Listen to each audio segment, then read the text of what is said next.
ilikuwa jambo zito, yeye mwenyewe likamuumiza kwamba jambo hili si kwa akili yangu, lakini ni kwa mapenzi ya Mungu. Ingelikuwa kwa akili yangu, naomba msaada wa Mungu aliyepushia kikombe hiki, lakini si kama nitakavyo, kwa sababu nimesaini, kwa sababu nimekubali. Nahitaji Mungu mapenzi yako yapate kutimizwa juu ya ulimwengu. Mwanaume Yesu Kristo, mwanaume huyu Yesu Kristo, ili amletee mwanadamu ukombozi, ilimgharimu gharama ya kulipa fidia ya kipekee sana, kukubali damu yake imwagike kwa ajili ya mwanadamu. Mwanadamu anapoonekana kutenda dhambi leo inamhuzunisha sana, kwa sababu alilipa gharama kubwa sana juu yako wewe. Alilipa gharama sana kubwa, alibeba dhambi kwa ajili yako. Alikubali kuingia kaburini, alikubali kwenda msalabani, alikubali, lakini ili alete matokeo. Jina Bwana na libarikiwe. Jina Bwana na libarikiwe sana. Haleluya. Ukombozi huu unapatikana kwa njia ya yeye mwenyewe kujitoa, Yesu Kristo. Katika Injili ya Luka sura ya 2 mstari wa 38, 36 hadi 38. Injili ya Luka sura ya 2. Injili ya Luka sura ya 2 mstari wa 36 mpaka 38. Injili ya Luka sura ya 2 mstari wa 36. Biblia inasema, naam, palikuwa na nabii mke, jina lake Ana, binti Fanueli, wa kabila ya Asheri. Na umri wake ulikuwa miaka mingi. Alikuwa amekaa na mume miaka 7 baada ya uwanawali wake. Naye ni mjane wa miaka 84. Haondoki katika hekalu, ila huabudu usiku na mchana, kwa kufunga na kuomba. Huyu alitokea saa ile ile akamshukuru Mungu.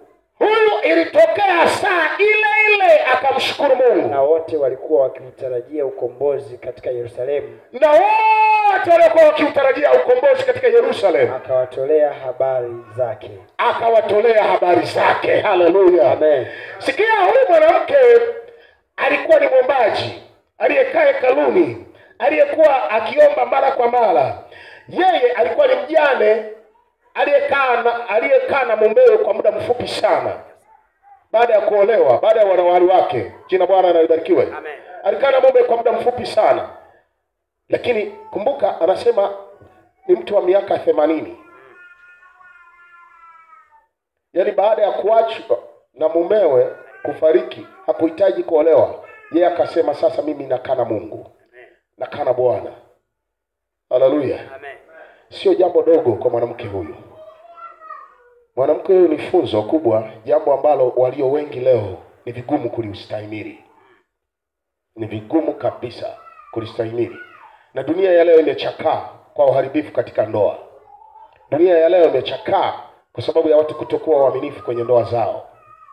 Jambo dogo tu linamsambaza, linamhamisha, linamkosesha uaminifu wake na Yesu Kristo. Watu wengi wanapoteza. Lakini mwanamke huyu ni funzo kubwa.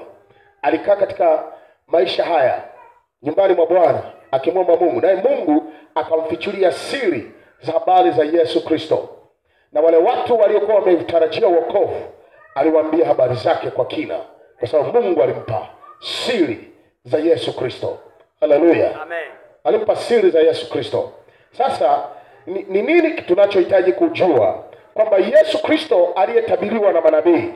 Isaya katika sura ya 61, Yesu Kristo anajizungumza kupitia nabii Isaya. Isaya sura ya 53, bado nabii unatolewa. Yoeli alitoa unabii habari za Yesu Kristo. Jina Bwana na libarikiwe. Lakini mwandishi wa kitabu cha Mwanzo ambaye ni Musa, sura ya 3 mstari wa 15, alizungumza juu ya unabii wa Yesu Kristo. Haleluya. Alitoa unabii kwamba ingawa Adam na Eva mmeanguka dhambini, mimi Mungu nitakuletea uadui. Haleluya. Atakuletea uadui ambao huo utakuponda kichwa, lakini wewe utamponda kisigino. Ulikuwa na unabii wa Yesu Kristo. Kitabu cha Mwanzo sura ya 3 mstari wa 15 kinazungumzia habari za Yesu. Jina Bwana na libarikiwe sana. Kwa hiyo Yesu Kristo alikuwapo kabla ya kutokea katika mwili. Yaani kabla ya kuzaliwa na Mariamu, Yesu Kristo alikuwako. Jina Bwana na libarikiwe. Ukisoma kitabu cha Mwanzo sura ya 1 mstari wa 1 na wa 2 na wa 3, unamtambua Yesu kwamba ndiye aliyehusika katika uumbaji. Na ndio maana anajitambulisha katika kitabu cha Injili ya Yohana sura ya 1 mstari wa 1 wa 2 na wa 3, anasema yeye alikuwa anaitwa Neno. Lakini kitabu cha Mwanzo kinamzungumza kwamba yeye alikuwa anaitwa ni Roho ya Mungu. Haleluya. Alitambulika kwa jina la Roho ya Mungu. Ndipo anasema kwamba kisha Roho ya Mungu ikatulia juu ya uso wa maji. Ikasema alikuwa ni Yesu Kristo. Lakini wakati huo hakuitwa Yesu Kristo. Jina Yesu Kristo limeanza kutambuliwa, kujulikana baada ya malaika kumwambia Yusufu kwamba mkeo atazaa mwana, nawe utamwita jina lake Immanueli, yaani Mungu pamoja nasi. Jina lake ataitwa Immanueli. Na sehemu nyingine nabii Mathayo akaelezwa kwamba ataitwa jina lake Yesu. Haleluya. Maana yeye ndiye atakayewaokoa watu wake na dhambi zao. Sasa jina Yesu limeanza kujulikana na kutajwa baada ya kuzaliwa na mwanamke Mariamu. Lakini kabla ya hapo alikuwa anaitwa Neno, alikuwa anaitwa Roho ya Mungu, alikuwa anaitwa huwa Yesu Kristo. Haleluya. Sasa huwa nasema hivi, hakuna nabii wala mtume anayeweza kulinganishwa na Yesu dunia nzima. Peke yake ndiye aliyeshinda kifo na mauti. Peke yake ndiye hakuzaliwa kutokana na mwanamume na mwanamke kulala pamoja. Peke yake ndiye aliyefufuka. Manabii wote walikufa, hakuna hata mmoja aliyefufuka.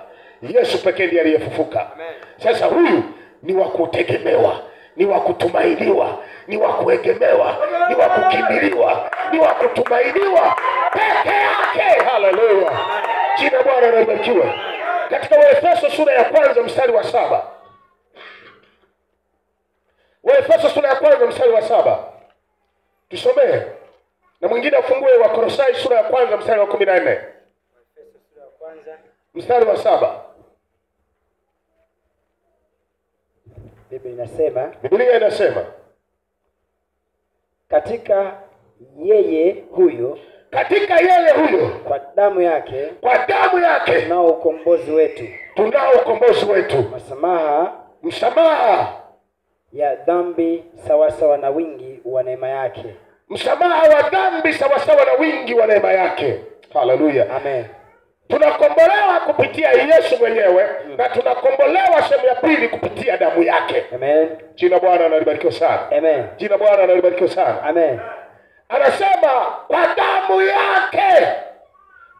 yake tunapata msamaha wa dhambi sawasawa na wingi wa neema yake. Amen. Haleluya. Amen. Wakolosai sura ya 1, tusome hapo mstari wa 14. Kolosai 1:14. Wakolosai 1:14. Anasema ambaye katika yeye tuna ukombozi. Yaani msamaha wa dhambi. Haleluya. Amen. Katika yeye tuna ukombozi. Yaani msamaha unaotokana na yeye, tangazo lake kwa kuja kwake ulimwenguni, ulimwengu umesamehewa. Amen. Kwa kuja kwake ulimwenguni ametangaza ukombozi. Waliofungwa wawekwe huru. Ndio maana Isaya alitabiri sura ya 61. Isaya alitabiri habari hizo. Tusome sura ya 61 kitabu cha Isaya mstari wa 1. Wa 2 na wa 3. Isaya 61 mstari wa 1 na wa 3 anasema, Roho ya Bwana Mungu ii juu yangu. Kwa sababu Bwana amenitia mafuta ni wahubiri wanyenyekevu habari njema. Kwa sababu Bwana amenitia mafuta ni wahubiri wa habari njema wanyenyekevu. Amenituma ili kuwaganga waliovunjika moyo. Amenituma ili kuwaganga waliovunjika moyo. Kuwatangazia mateka uhuru wao. Kuwatangazia mateka uhuru wao. Na hao waliofungwa habari za kufunguliwa kwao. Na hao waliofungwa habari za kufunguliwa kwao. Haleluya. Amen. Kutangaza mwaka wa Bwana uliokubaliwa. Haleluya. Na siku ya kisasi cha Mungu wetu. Haleluya. Na hao waliofungwa habari ya kufunguliwa kwao. Kuna watu wamefungwa. Kuna watu wamefanyaje? Wamefungwa. Kuna watu wamefungwa. Wengine wamefungwa na kuzimu, wengine wamefungwa na mapepo, wengine wamefungwa sawa na yule mtu Yesu aliyekutana naye, aliyekuwa akiishi makaburini, wanamuita Mgerasi. Gerasi ilikuwa ni nchi, lakini alikuwa na jina Bwana na libarikiwe. Alikuwa anaitwa Mgerasi kwa maana kwamba alikuwa ni mtu wa Gerasi. Haleluya. Lakini maisha yake yalikuwa ni makaburini. Kisha na mkasa ni mapepo yaliyomfunga aishi huko. Alikuwa anaishi kama katili fulani hivi ambaye wanadamu hawawezi hata kumshika wakamfunga wakaweza. Alikuwa ni mtu ambaye anatumikishwa na mapepo, vile yanavyotaka ndivyo anavyoishi hivyo. Akiamua kwenda kujikatakata, kujichanachana, sawa. Akiamua kuchanachana nguo zake alizovaa, sawa. Akiamua kula miti, sawa. Akiamua kula majani, sawa. Akiamua kula udongo, sawa. Akiamua kukaa jararani ale, sawa. Kila kitu yanachotaka ndicho anachokifanya. Lakini alipokutana na Yesu alifunguliwa. Kuna watu wanakaa katika vifungo, si maisha yao halisi. Maisha wanayoishi ni kinyume na yale ambayo Mungu aliwaumbia. Sasa watu hao wanahitaji kufunguliwa na Yesu Kristo. Haleluya. Wanahitaji kufunguliwa na Yesu Kristo kwa sababu ndio kazi pekee iliyomleta Yesu duniani. Jina Bwana na libarikiwe. Na kushinda kwake kifo na mauti ni kutangaza kwamba tangazo langu, kazi yangu niliyoijia duniani sasa imeisha. Watu wote wawe huru. Haleluya. Jina Bwana na libarikiwe.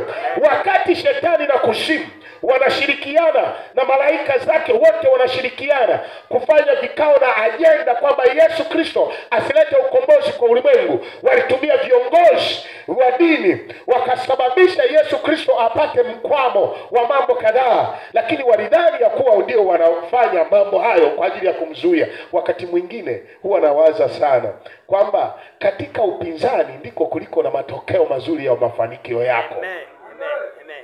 Yesu Kristo alikuwa amekubali kuja kuletea ulimwengu ukombozi.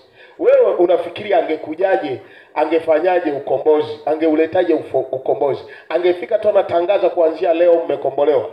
Lakini ililazimika watu wainuke kumpinga, wamkatae, wamtemee mate, wachane nguo zake, wampige mijeredi, wamtundike mpaka msalabani, wahakikishe kwamba amekufa. Haikutosha hiyo, wakasema tunamuweka na kaburini azikwe. Maiti yake tunaweka ulinzi.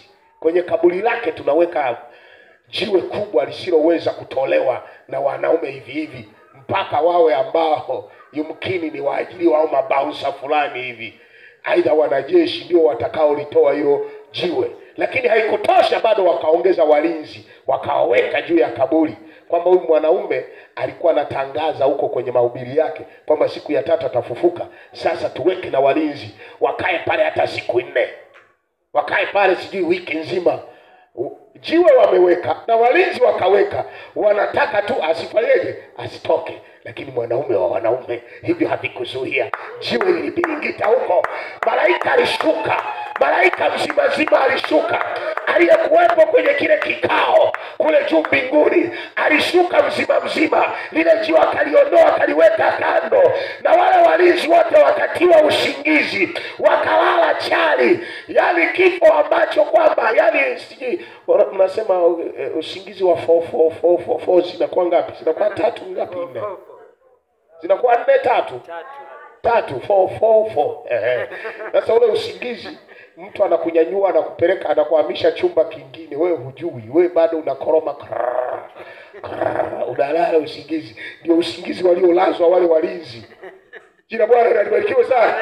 Jina Bwana libarikiwe. Huku mambo yanaendelea. Mwanaume anatoka kaburini, anatoka nje, anamelemeta, anatoka nje na sanda ile libaki mule. Haleluya. Malaika alikuja na sanda nyingine mpya, na ikageuka sio sanda tena, ni vazi. Haleluya. Jina Bwana libarikiwe. Anatoka mle. Petro kiherehere, asiyeamini ovyo ovyo, Tomaso alipoambiwa kwamba amefufuka, Biblia inasema alikimbia mle kaburini haraka kwenda kuhakiki. Anafika mle kakuta kweli hayupo. Akatoka mbio kwenda kuwatafuta wenzake waliko, kuambia, jamani, ni kweli yale mambo niliyoyasikia huko amefufuka, ni kweli. Anawapasha habari. Mwanaume katokea katikati yao. Mbona hamsadiki? Si nilikuwa pamoja nanyi, nimekaa nanyi muda wote, nimewaambia siku ya 3 nitafufuka. Ni mimi mwenyewe niko hapa. Bwana Yesu asifiwe sana. Amen. Haleluya. Amen. Hata leo kuna watu hawaamini kwamba Yesu atarudi. Ndio maana bado wanaishi kwenye maisha ya michanganyo. Anamshika Yesu leo, afu kesho unamuona yuko baani, yuko mitaani ovyo ovyo. Huamini kile ulichokipokea, huamini kwamba ndivyo kilivyo. Kaa vizuri na Mungu. Amen. Haleluya. Amen. Kaa vizuri na Mungu. Paulo alikuwa anamwambia Timotheo ya kwamba Yesu alijitoa mwenyewe kuwa mkombozi. Timotheo wa kwanza sura ya 2 mstari wa 6. Paulo anamwambia Timotheo mambo ya msingi sana, ili akae vizuri. Haleluya. Nafurahia sana neno la Bwana. Tusome hiyo Timotheo wa kwanza sura ya 2 mstari wa 6. Anasema Timotheo wa kwanza sura ya 2 mstari wa 6. Naam. Ambaye alijitoa mwenyewe kuwa ukombozi kwa ajili ya wote. Ambaye alijitoa mwenyewe kuwa ukombozi kwa ajili ya wote. Utakaoshuhudiwa kwa majira yake. Utakaoshuhudiwa kwa majira yake. Haleluya. Amen. Jina Bwana libarikiwe sana. Amen. Jina Bwana libarikiwe sana. Mwandishi wa kitabu cha Waebrania naye kuna kitu alichokisema. Sura ile ya 2. Sura ya 9 mstari wa 12. Mwandishi wa kitabu cha Waebrania na jambo pia lilisema kwa habari hii. Sura ya 9 mstari wa 12. Waebrania 9:12. Naam. Biblia inasema, wala si kwa damu ya mbuzi na nyama, bali kwa damu yake mwenyewe. Aliingia mara moja tu katika patakatifu. Akiisha kupata ukombozi wa milele. Amen. Yesu Kristo wakati ule anaingia kwenye ule msalaba, alipokata roho, dunia nzima ilitetemeka. Pazia la hekalu kule kwenye hekalu la sinagogi likapasuka katikati. Utaratibu kavurugika. Alafu inadhihirisha ya kwamba wakati ule Yesu Kristo alishuka pande za chini za nchi. Akashuka mpaka kuzimu kumnyang'anya ufunguo ambao Ibilisi alikuwa ameuchukua siku ile wakati alipomdanganya Adam na Eva. Tuko pamoja? Amen. Alipokuwa amemdanganya Adam na Eva, Ibilisi alitangaza kwamba yeye tayari ndiye mwenye mamlaka yote, ndiye mkuu wa anga, anamiliki uchumi wote wa dunia. Na ndio maana Yesu Kristo alipokuja akamwambia hivi, wewe umekuja kufanya mambo gani? Sikiliza, unahitaji kunisujudia. Ukinisujudia nitakupa miliki yote. Alitangaza hivyo kwa sababu aliichukua wakati ule alipokuwa amemdanganya mwanadamu. Yesu Kristo akasema, wewe hunijui. Hicho unachokingangania kwamba unacho mamlaka nacho, na kifuata, we ngoja tu. Bwana Yesu asifiwe sana. Amen. Na ndipo alipomfuata kule. Haleluya. Waebrania ndiye anachokisema. Alimfuata kwa sababu ya ule ukombozi, akamnyang'anya mamlaka. Alipoileta ile mamlaka, ndipo akakabidhi kanisa mamlaka, akatukabidhi watu wa Mungu, wanafunzi wake, mitume, haleluya, wateule. Akasema, nimepewa mamlaka yote mbinguni na duniani. Haleluya. Enendeni mkaufanye mataifa yote kuwa wanafunzi wangu, mkatoe pepo. Haleluya. Jina Bwana na libarikiwe. Kwa sababu mamlaka nayo sasa. Leo hii ndio maana ibilisi anatakiwa kunyamazishwa na kanisa. Anatakiwa nyamazishwe na kanisa. Na anajua ya kwamba hana uwezo juu ya kanisa.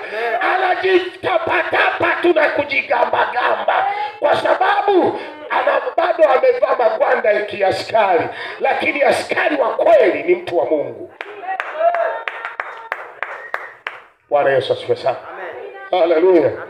Sasa ubabaike na kapepo. Hamna. Yesu alishashinda kwa ajili yetu. Amen. Ukombozi ulitimilizwa katika kipindi hicho. Injili ya Luka sura ya 23 mstari wa 27 hadi 41. Ushindi ukapatikana kwa kufufuka kwake. Luka 23. Injili ya Luka sura ya 23 mstari wa 27 hadi 41. Biblia inasema, naam, mkutano mkubwa wa watu wakamfuata.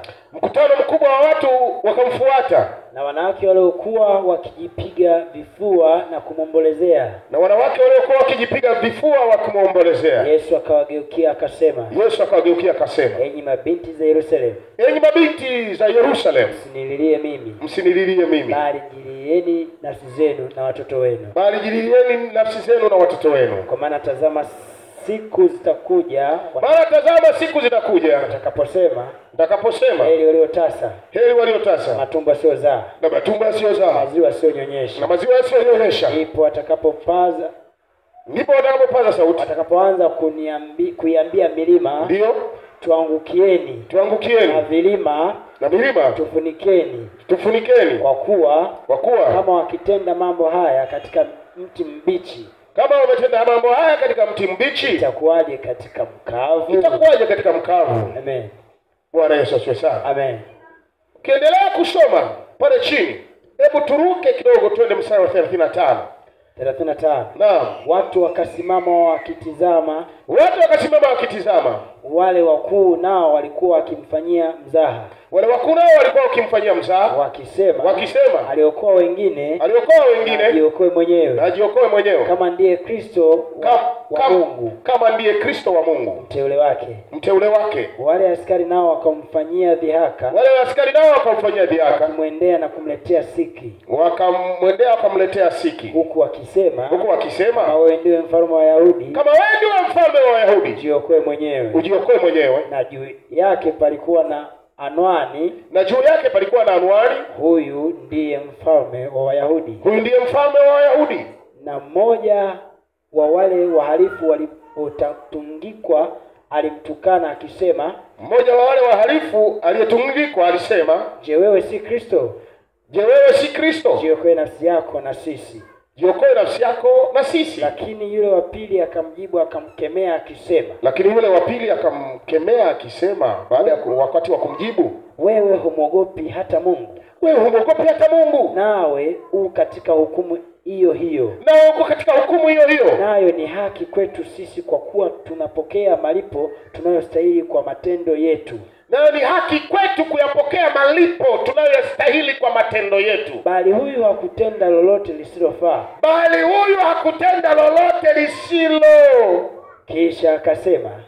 Kisha akasema. Yesu, nikumbuke utakapoingia katika ufalme wako. Yesu akamwambia. Amini nakwambia. Leo hivi utakuwa pamoja nami peponi. Haleluya. Amen.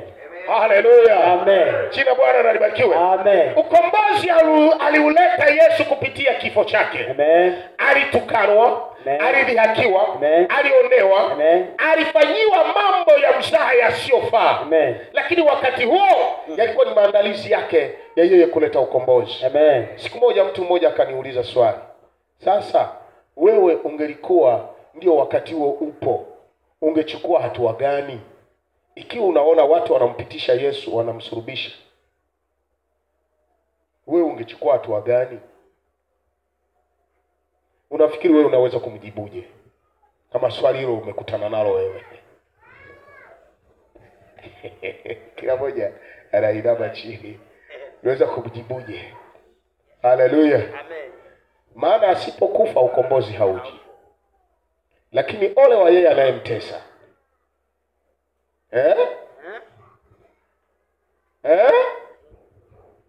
Haleluya. Amen. Mtu mmoja akasema, ningesema harakisheni kumtesa tuletee ukombozi.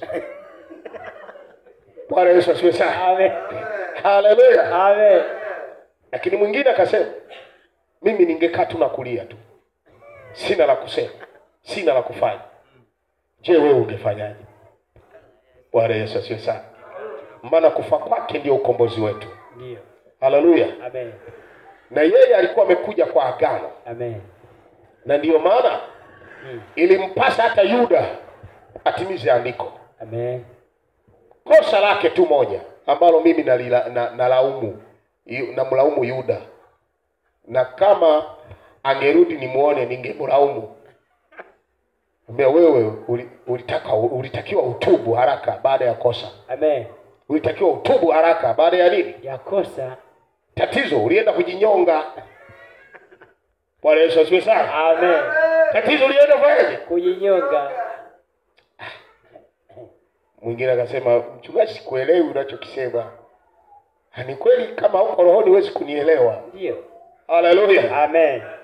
Lakini alimsaliti ili apate kutimiza andiko. Ndio. Na ndiyo maana Biblia inasema kwamba wote haikustahili, wote Mungu anawafikiria waifikirie toba. Waifikirie nini? Toba. Na Petro akayathibitisha hayo maandiko kwamba Mungu anawakusudia wote waifikirie toba. Na hakuna hata mmoja aliyeandikiwa kwenda jehanamu. Lakini kwa nini nasema kwamba huyu ilikuwa kulitimiza andiko, lakini hakuna aliyeandikiwa kwenda jehanamu? Kumbe hakuna aliyeandikiwa kwenda jehanamu. Yuda alipaswa kukumbuka toba. Ndio. Haleluya. Amen. Ila wakati ule kutimiza andiko, ilimpasa kulitimiza andiko, lakini alipaswa kukumbuka toba. Neema ilifutika. Kuna watu ambao unaweza kukaa kwenye neema halafu baadaye ukaifuta neema. Jihadhari sana. Amen. Ndio maana Biblia inasema waliokuwa wa kwanza watakuwa wa mwisho na wa mwisho watakuwa wa kwanza. Kwa nini? Wameichezea neema. Unaanza vizuri na Mungu halafu unataka kumaliza vibaya. Kwa nini? Kitu gani kinakuchanganya kinakufanya akili yako iharibike? Kitu gani kikuchanganya kikufanye mpaka akili yako iharibike? Umwache Mungu wako uliyempokea mwanzo, aliyekutendea mambo makubwa. Yaani Mungu amekuokoa, amekuponya, amekulinda, amekutunza, amekuneemesha neema. Unakula ugali ambao ulikuwa huli, halafu unamwacha. Nuhu alipokuwa hajajenga safina, alikuwa hawezi kulima chakula. Alikuwa nakula mbegu za miti na majani na mizizi. Ndio kilikuwa chakula chake na matunda. Alipotoka kwenye safina, akaanza kuwa mkulima wa ardhi. Matunda yakapatikana kwenye kilimo. Biblia inasema akatengeneza mvinyo, akalewa. Mbona ulevi haukufanya kwenye majani ya miti na matunda uliokuwa unakula? Kwenye kilimo tu mafanikio ndio unatengeneza ulevi. Kuna watu, ndio maana katika kitabu cha Kumbukumbu la Torati sura ya 8 mstari ule wa 11 anasema, jihadhari moyo wako usije ukainuka Bwana Mungu wako atakapokuongezea baraka. Amen. Atakapoongeza mazizi yako kwenye mazizi yako ya ng'ombe, mifugo, chakula na nini, na fedha yako itakapoongezeka, angalia usije ukamsahau Bwana Mungu wako. Haleluya. Amen. Watu wengi wanamsahau. Yaani alikuwa hajawahi kushika hata 50,000. Akiishika nasahau na ibada. Sasa huyo akipewa milioni itakuwaje? Alikuwa hajawahi kupewa milioni, anamsahau Mungu. Sasa akipewa milioni 10 itakuwaje? Tayari anatembea mabega yameongezeka juu. Kwa nini? Amepata kile ambacho alikuwa hajawahi kupata. Aya. Mungu anakuangalia na kushangaa. Kumbuka mtu mmoja katika Zaburi akasema, Mungu kama ni hivyo, bora unipe vichache nisikuudhi. Bora usinipe vingi nikakuudhi, na usinipe vichache nikakuudhi. Unipe wastani. Amen. Saizi yangu. Haleluya. Kuna wengine mnaishi saizi yako kwa sababu Mungu anaona yamkini ndio utakapokaa sawa na Mungu. Amen. Sijui unanielewa? Amen. Sijui unanielewa ninachokisema? Amen. Siku moja mchungaji mmoja akawa anamwombea mshirika wake mmoja. Yule mshirika alikuwa yuko chini kimaisha. Mungu akampa neema, akapata ng'ombe za maziwa. Zikaanza kapata lita zinaongezeka kila siku. Lita zinaongezeka. Alikuwa anaamka saa 12, akaanza kuamka saa 10 kukamua maziwa mpaka saa 1 bado anakamua maziwa. Tuko pamoja? Amen. Maziwa, anasambaza maziwa, ana paleti kwenye mji wake maziwa. Sasa akasema, niko busy sana mchungaji siku hizi, uniache kwanza. Mchungaji akasema, vijana nimekuombea ubarikiwe. Umebarikiwa, unaanza kuniambia nikuache? Kanisani haonekani. Hata Jumapili anaopareti maziwa mitaani. Hey, sema sasa hunijui. Mimi niliyekuombea baraka nilikozitoa najua kutoa vingine zaidi ya hivyo. Za Mungu, naomba usimamishe hizi baraka za huyu mtu kwa sababu amebarikiwa akakuacha. Nyamaanzisha hizi baraka zake, arudi alivyokuwa. Je, huyo mchungaji alikosea?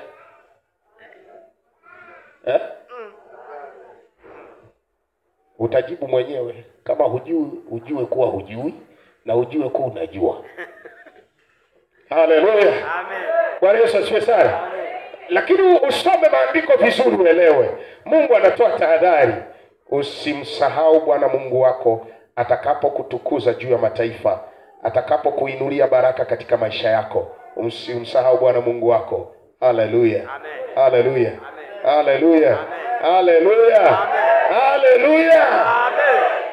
Kama kina Colgate wanamheshimu Mungu, mabilionea duniani, wewe hata kiwanda kimoja usimheshimu Mungu. Kiwanda kimoja tu huna. Umepata bodaboda moja. Sasa niko busy na bodaboda siku hizi. Mchungaji, uniache kwanza, nina abiria. Yeah. Yeah. Haleluya. Amen. Mchungaji, uniache kwanza, nina abiria. Wewe mkumbuke Mungu na bodaboda wako. Haleluya. Amen. Mkumbuke Mungu na nani? Alikufa kwa ajili yako, aliteswa kwa ajili yako, alistahimili mapingamizi makuu kwa ajili yako, lakini akashinda kifo na mauti kwa ajili yako. Usifanye mzaha juu yake. Usifanane na waliomsaliti wakati huo. Fanana na walioomboleza kwa ajili yake. Fanana na walioshikamana naye kwa ajili yake.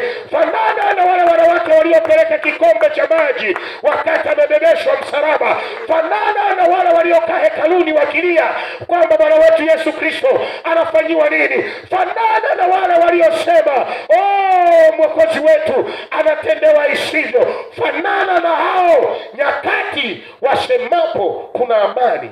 Wewe kaa mbele za Mungu. Amen. Injili ya Luka sura 24 mstari wa kwanza mpaka wa 3. Luka 24 tunaenda kumalizia. Mstari wa kwanza mpaka wa 3. Mstari wa kwanza hadi wa 3. Biblia inasema hata siku ya kwanza ya juma, ilipoanza kupambazuka, walikwenda kaburini, wakiyaleta manukato walioweka tayari. Wakalikuta lile jiwe limeviringishwa mbali na kaburi. Wakaingia wasione mwili wa Bwana Yesu. mwili wa Bwana wetu Yesu Kristo. Haleluya. Amen. Haleluya. Amen.